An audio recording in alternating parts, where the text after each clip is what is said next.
welcome back to Wild Child Records. As you see, we're down here in Islington. We're here in a studio. What a great studio. We are here for our first heavy metal interview in about 10 years. I have a great relationship with the big guy behind me, Big Pete. I have Bess here, Maxwell, and Fast Eddie on the drums. Look at the names. I love the names. It's great. So these guys are super hot right now.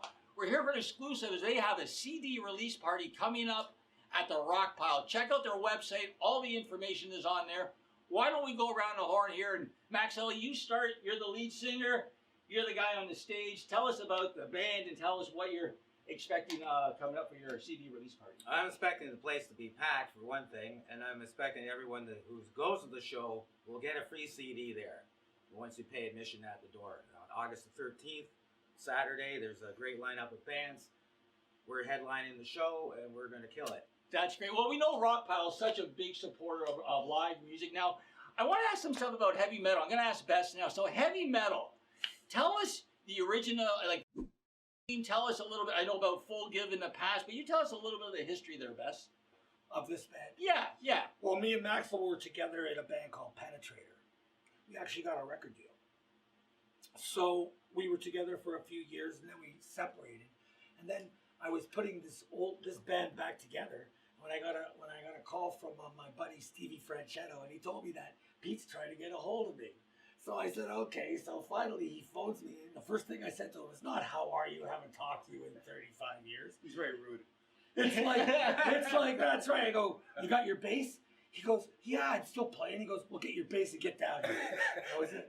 That's great. Now, Pete, I know we go way back. Now, tell us a little bit of our experience of that channel when you came down that day. I know you guys played twice on our platform. So give us a little bit of how you feel about that time. Oh, it was a great time. We came down and they asked us to play down there. Jay did, but they didn't expect we were going to bring so much gear. They expect like a couple of 3-in-1 stuff like that, like a local country and western band kind of thing. We came there, we had stacks of gear, stacks of amps, and his crew came out and said, "Jay, you gotta go outside. This is crazy. These guys aren't stopping. They're bringing in more and more gear. We gotta stop these guys." Jay went outside. His eyeballs turned to the size of saucers and said, "Holy shit, guys! We gotta put all this stuff in here." But we actually ended up playing. I think we dumbed down our gear a little bit. We played that show one time. Then we came back a few months later, I guess, was it, for that second time we came down? That's right. And we had a different drummer. We came down. We played a full set down there. It was a really good time, and we had really good exposure out of it too. Jay's a lot of people came up to me that I didn't know and said, "Man, I saw you guys on cable TV, man. It was a really good show." Well, that was great. I just love the aspect of heavy metal. And I want to talk to Fast Eddie. That's probably the best nickname in the band. So Fast Eddie. And I know we were talking off camera a little bit. So Eddie, we were talking a little bit about your musical inspirations as drummers, and you absolutely blew me away when you mentioned the name. So tell our camera who actually gave you some lessons. Yeah, Ed Shaughnessy, when I was a kid, about 7 years old, and he had an ad in the paper, and he came to the house and gave me about 6 lessons and taught me all the basics and different rudiments. Now, if for people who don't remember who Ed Shaughnessy, who Johnny Carson was. I was too young, but my mom was all excited. So exactly, Johnny Carson, the legend Johnny Carson. So to have Ed Shaughnessy come to Fast Eddie's house, for drummers or for musicians in general, that's remarkable. That's like an eye-opener. That's a memorable moment. I want to get back to the lead singer now. Give us a little bit of inspiration on who you looked up to as a young singer getting into the business, like Scorpions, Black Sabbath. Who were sort of your guys? There are all those kinds of bands. All the Black Sabbath singers, from Ozzy to Tony Martin to Dio to even the Deep Purple family of bands. Joe Lynn Turner. You've got Robert Plant. A lot of guys. You got a lot of guys. You've got all the Whitesnake family. So I followed all those classic rock singers because I thought they all got power, they all got charisma, and they all got this great range.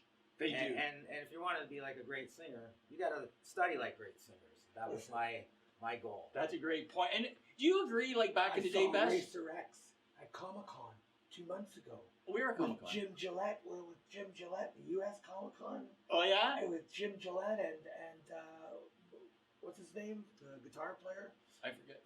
Whoever was in it. But what a singer that guy was. Oh, well, okay. Racer X singer. So let's talk about singers. Now, everybody says Judas Priest. Oh yeah. One of the best singers of all time. I agree. I have to agree with that. Yeah. Is he the best though? Like people say, Rob's just like the best. Like I don't know if he's about the best, but he's really. He's the best at Heavy what he metal. does. Yeah. Right? You know, there's nobody quite like Rob Halford. And then with a lot of these guys, they have their own style. There's no competition. So there's no competition against the Music You just is can't someone's opinion. be him because there's only one Rob Halford. Yeah. Do you agree? Back in the day, they said like Zeppelin was the band that kind of started the No. heavy metal phase. Like back in the day, like you hear that a lot. And No. since you guys are heavy metal players, you guys obviously have your own opinion on Yeah. who really started it.